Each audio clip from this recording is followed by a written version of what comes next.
சூரிய பகவானுக்கு ஒரு குட் மார்னிங் போட்டேன். இல்லைன்னா சத்தம் கேட்டது வெளியில் போய் பார்க்கும்போது சிவனை பார்த்தாச்சு.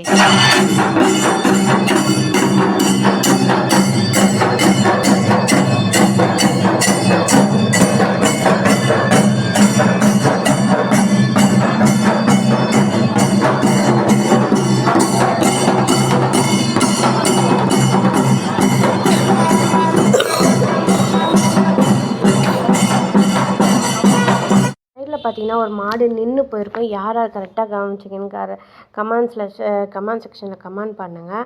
சரி, அப்புறம் அப்படியே கிச்சனுக்கு வந்தாச்சு. கிச்சனுக்கு வந்து டிஃபன் வேலையெல்லாம் முடிச்சிட்டேன். இன்றைக்கி என்ன டிஃபன் பார்த்தீங்கன்னா தோசையும் பாம்பே சட்னின்னு சொல்லுவாங்க. இது என் மாமியாரோட ரெசிபி தாங்க. ஆனால் சிம்பிளாகவும் இருக்கும், டேஸ்ட்டாகவும் இருக்கும். கண்டிப்பாக ஒரு நாள் இந்த ரெசிபியை உங்களுக்கு வீடியோவாக போடுறேன். லஞ்செலாம் செய்யும் போது எடுக்கணும்னு நினச்சேன், ஆனால் டைம் இல்லைங்க. அதனால் கடன்னு செஞ்சாச்சு. இன்றைக்கி தம்பிக்கு ஃபுல் டே, அதனால் காலையில் லஞ்சு டிஃபன் எல்லாம் ரெடி பண்ணியாச்சு. லஞ்சுக்கு என்ன செஞ்சுருந்தேன்னு பார்த்தீங்கன்னா ஒயிட் ரைஸும் அப்புறம் உருளைக்கிழங்கு தொக்கு மாதிரி பண்ண சொல்லியிருந்தாங்க. அதனால் அதுவும் ரெடி பண்ணிட்டேன். பாருங்கள், சாதம் ரெடி ஆகிட்டுருக்கு. சாம்பார் பருப்பு ரெடி ஆகிடுச்சு. பார்த்திங்கன்னா தம்பிக்கு டிஃபன் கட்ட ஆரம்பிச்சிட்டேன். ஒயிட் ரைஸு, அப்புறம் பார்த்திங்கன்னா உருளைக்கிழங்கு பொரியல் ரெடி பண்ணியாச்சு.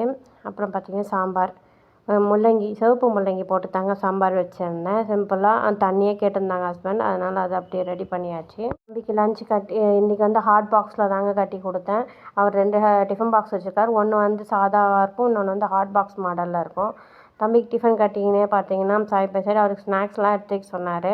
சரின்னு சொல்லிவிட்டு அவருக்கு ஸ்நாக்ஸ் எனக்கு வந்து வேஃபர்ஸ் தாங்க கொடுத்துருந்தேன்.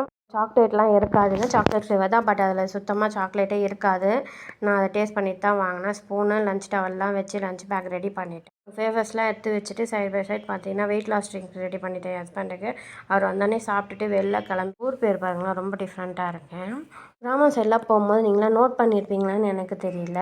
நிறைய ஊரில் வந்து பார்த்திங்கன்னா இப்போ ரீசெண்டாக நான் பார்த்த எல்லா ஊர்லேயுமே சரி, ஒரு பூவுமே பறிக்க மாட்றாங்க, அப்படியே தான் இருக்குது. இது மாதிரி நீங்கள் எந்த ஊர்லன்னா பார்த்துருக்கீங்களான்னு கமெண்ட் செக்ஷனில் கமெண்ட் பண்ணுங்கள். பார்க்கும்போது பார்த்தீங்கன்னா எனக்கு வந்து சின்ன வயசு ஞாபகம் தான் வருது. ஏன்னு கேட்டிங்கன்னா எங்கள் பாட்டி வீடு ஒரு வில்லேஜ் சைட் தான். அது இந்த பனை மரம்லாம் பார்க்கும்போது பார்த்திங்கன்னா எனக்கு டக்குன்னு அந்த ஞாபகம் வரும். இங்கேன்னு இல்லைங்க, எங்கே பார்த்தாலும் எனக்கு சின்ன வயசு ஞாபகம் தான் டக்குன்னு போயிடும். ஏன்னா நான் எங்கள் பாட்டி வீடுக்கு போகும்போது பார்த்திங்கன்னா எங்கள் மாமா வந்து நுங்கெல்லாம் எடுத்துகிட்டு வந்து கொடுப்பாங்க. நாங்கள் போன சந்தோஷம்னா அது அதுக்குன்னு ஓடி போய் அந்த கால் கையெல்லாம் கீறிக்கிட்டே எங்கள் மாமா எடுத்துகிட்டு வந்து கொடுப்பாரு. அந்த இதெல்லாம் நான் இப்போ மிஸ் பண்ணுறேன். இதுமாரிலாம் பார்க்கும்போது எனக்கு அந்த ஞாபகம் தான் வருது. அதுவும் இல்லாமல் இப்போ வந்து நம்ம எங்கே போனாலும் ஃபோனு, இப்போ கூட வில்லேஜுக்கு போனால் ஃபோனை எடுத்துகிட்டு போகிறோம். அப்போல்லாம் பார்த்திங்கன்னா ஃபோனும் கிடையாது, எதுவும். இன்றைக்கி தான் போகிற மாதிரி இருக்கும். 10 நாள் எப்படி போச்சுன்னே தெரியாதுங்க. அவ்வளோ பொழுதுபோக்கு எதுவுமே இருக்காது, டிவி கூட இருக்காது நாங்கள் போகும்போது. ஆனால் எப்படி தான் பொழுது போச்சுன்னே தெரியாது. 10 நாள் அப்படி ஓடிடும். அதெல்லாம் இதை மிஸ் பண்ணுறீங்கன்னு சொல்லிட்டு கமெண்ட் செக்ஷனில் கமெண்ட் பண்ணுங்கள். நான் ரொம்பவே மிஸ் பண்ணுறேங்க. இந்த பொம்மைங்கள்லாம் பார்த்தீங்கன்னா சூப்பர்.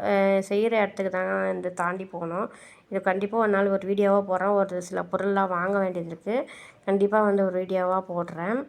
நீங்கள் வழக்கம் போல் பார்த்தீங்கன்னா சாமி ரூமுக்கு வந்து சாமி விளக்கேற்றி சாமி கும்பிட்டாச்சு. இந்த வீடியோ உங்களுக்கு பிடிச்சிருக்குன்னு நினைக்கிறேன். லைக் பண்ணுங்கள், ஷேர் பண்ணுங்கள், சப்ஸ்கிரைப் பண்ணுங்கள். அடுத்த வீடியோவில் பார்க்கலாம்.